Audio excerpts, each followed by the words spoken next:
Hello and welcome to Florida Politics Now. I'm Cody Butler with Jessica Foster at WJHG, Summer Smith at WWSB, David Snyder at WCJB, and Jacob Murphy at WCTV. This week, the Attorney General expanded his investigation into OpenAI, now possibly looking at criminal charges that stems after chatbot messages from ChatGPT and the accused shooter in the FSU shooting from a year ago were released last week. So let's take a look at where things stand right now. James Southmeyer says the state is now investigating OpenAI and exploring whether the company could face criminal charges. The move comes after newly released chat logs showed the man accused of killing 2 people at Florida State last year asked ChatGPT detailed questions about how to commit the shooting. If it was a person on the other end of that screen, we would be charging them with murder.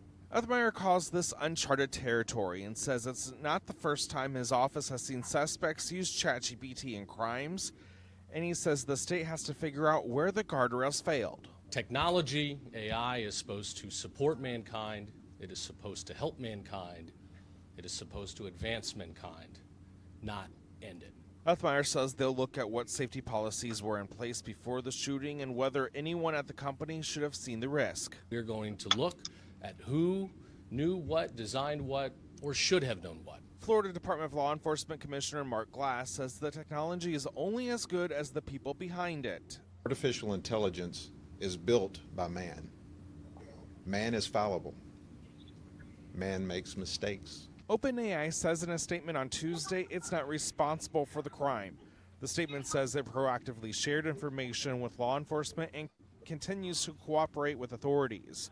The statement went on to say that the company works continuously to strengthen our safeguards, to detect harmful intent, limit misuse, and respond appropriately when safety risks arise.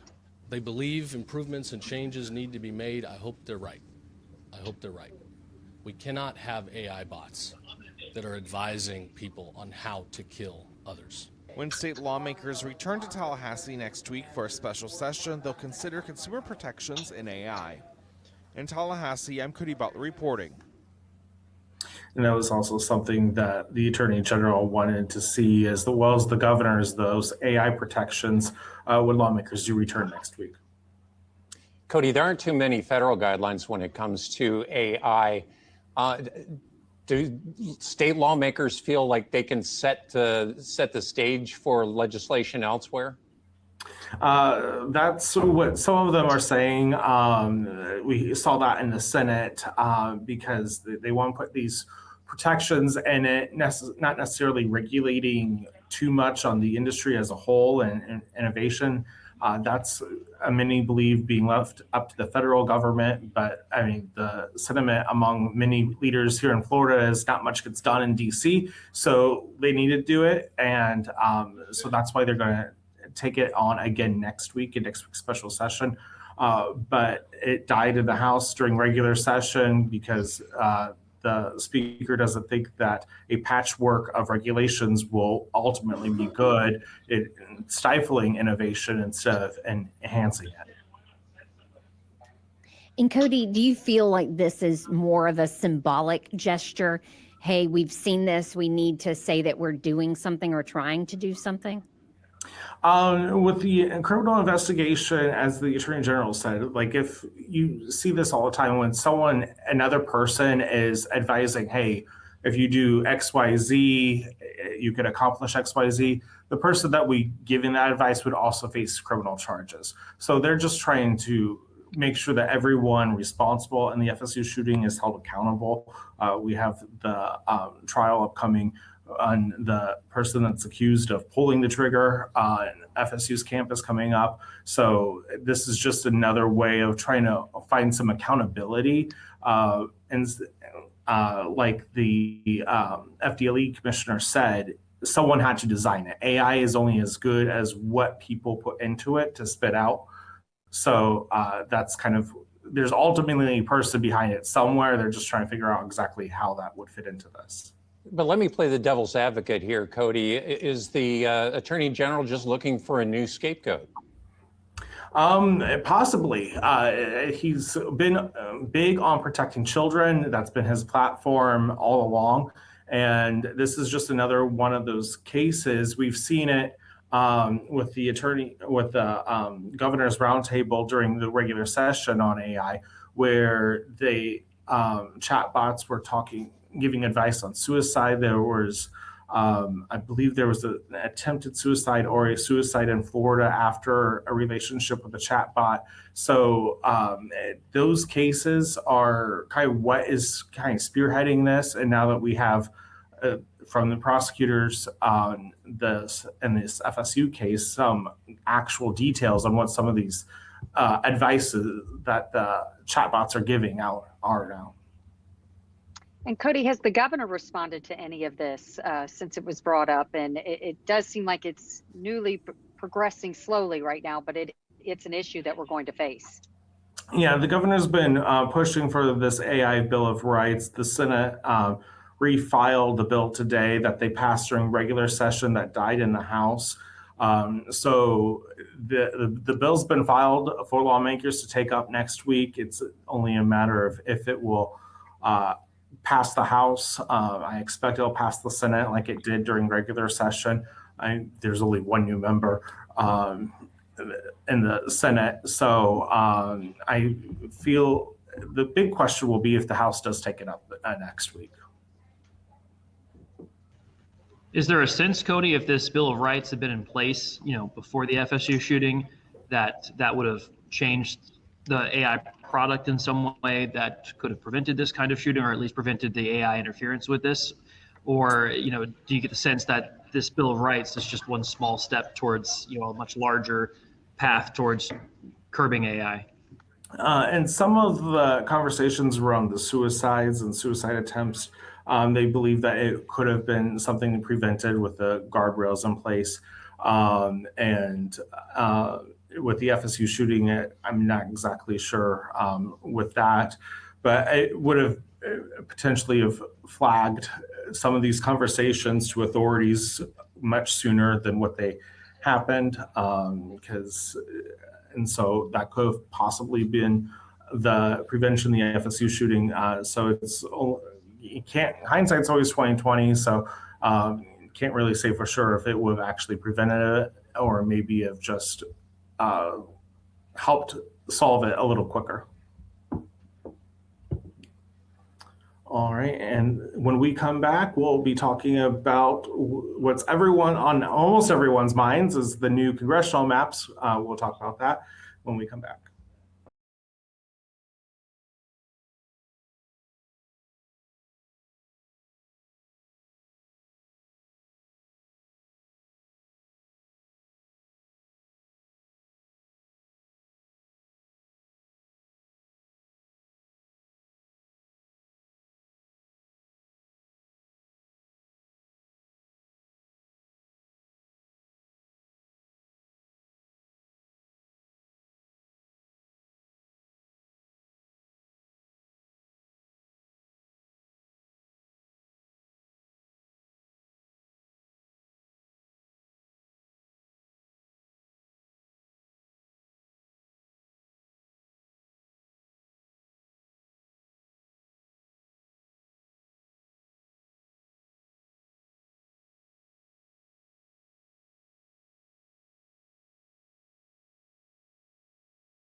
Welcome back to Florida Politics Now. All eyes are on Florida next week after voters in Virginia approved new congressional maps that are expected to give Democrats an edge in Congress.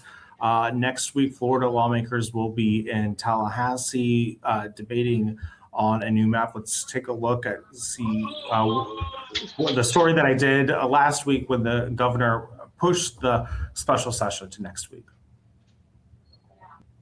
DeSantis wants a second chance on priorities that didn't make it across the finish line this year. His order delaying the redistricting special session also teased up proposals on AI protections and medical freedom. That will happen one way or another. Senate President Ben Alberton, in a memo to senators, sets the committee path during special session. First, the Senate's largest committee will hear a proposal from the governor's office on potential congressional maps.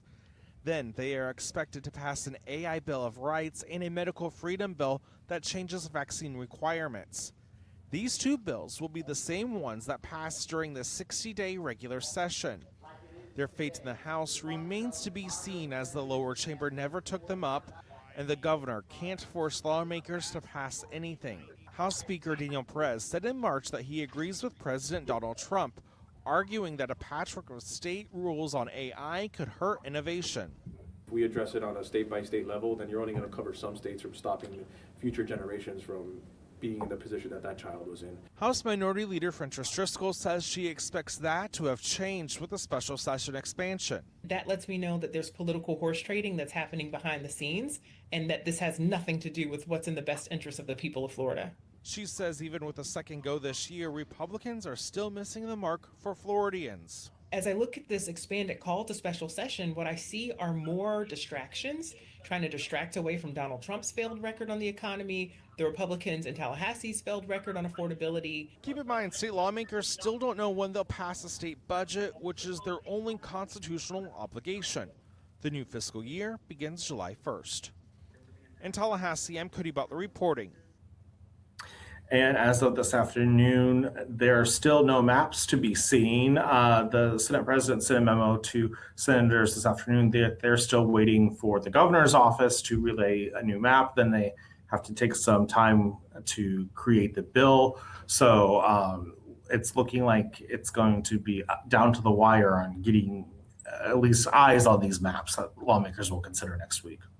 But Cody, don't you think that they're looking at the governor and his allies are looking at kind of a sense of surprise here, and get this through the legislature very quickly? Probably, and they'll probably have lawsuits over that issue as well. They're going to probably set aside some money in the budget for lawsuits if they do pass new congressional maps. Keep in mind, they're looking at the same data that they use to draw the current maps because nothing has changed. Florida requires that you look at the census, and there's no new census to look at. So they're going to be looking at the old data, that everyone has agreed is bad data. So Democrats especially are asking, why are we even doing this if we're not changing any of the data? And Cody, let's recap why they are saying that the data that they had was bad data. The Census Bureau had come out. The census was done in 2020. So I think it stopped in April of 2020.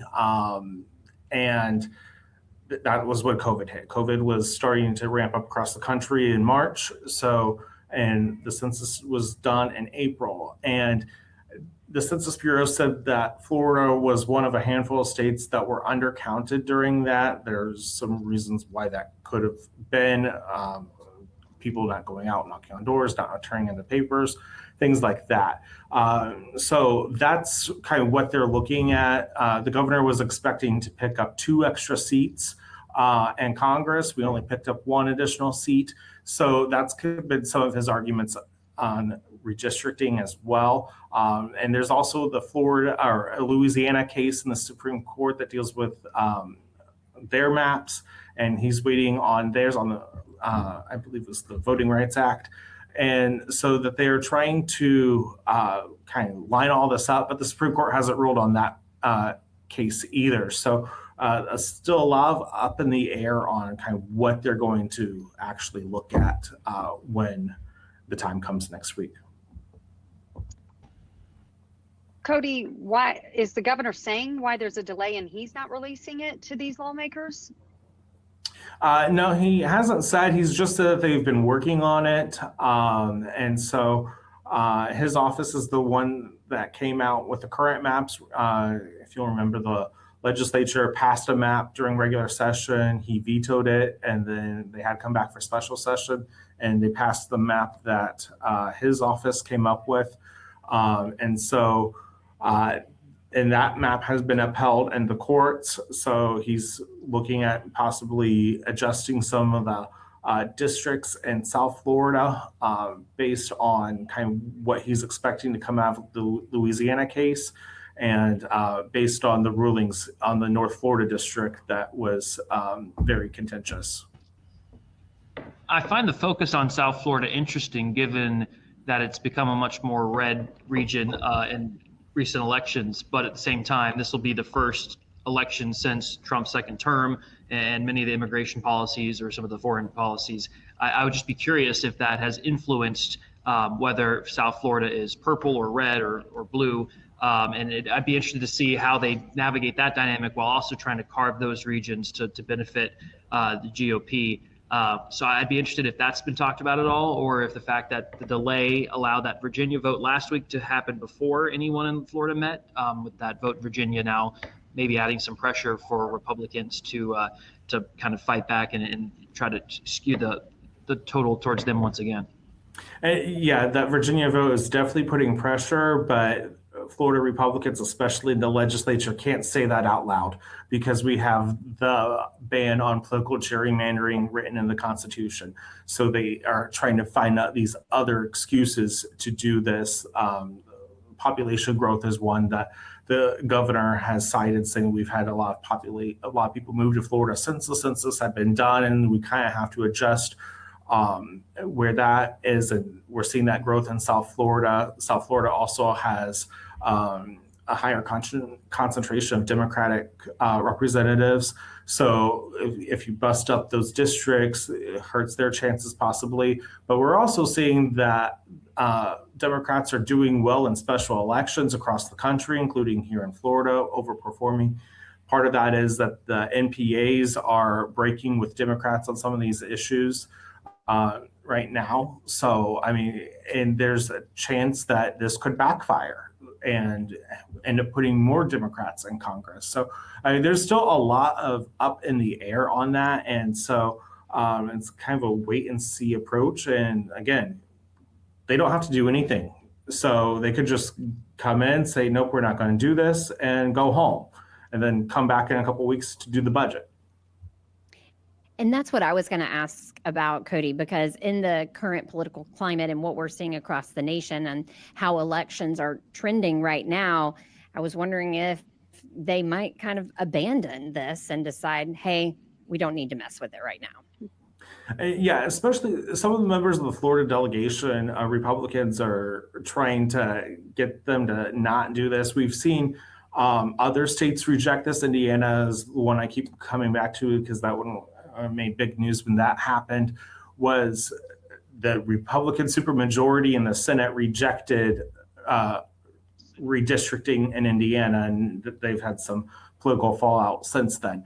But I mean, so they don't necessarily have to do that. But I also know that Speaker Perez is pretty close with President Trump, especially on the AI stuff and the other issues in this special session. So it still could happen, but they also don't have to do this. And Cody, now that the House and Senate have established a framework, at least for the budget and getting together on the budget, do you think that means that they're working more closely together now to prove things like this? I think it was more the Senate caving in a little to get the budget done on that one, because the number was still, I think the number that they came up with was still pretty close to what the House passed originally during the session. So I think the Senate gave up more in that case. But I mean, because the budget's the one thing they have to do. They don't have to do anything else. So I'm not sure exactly how this next week is going to go. So we'll have to find out. Feels like this time next week, though, hopefully when we're sitting down here, we'll have a lot of answers or at least a lot to talk about, right? At least a lot to talk about. All right. That's all for this week's edition of Florida Politics Now. We'll be back again next week. See you then.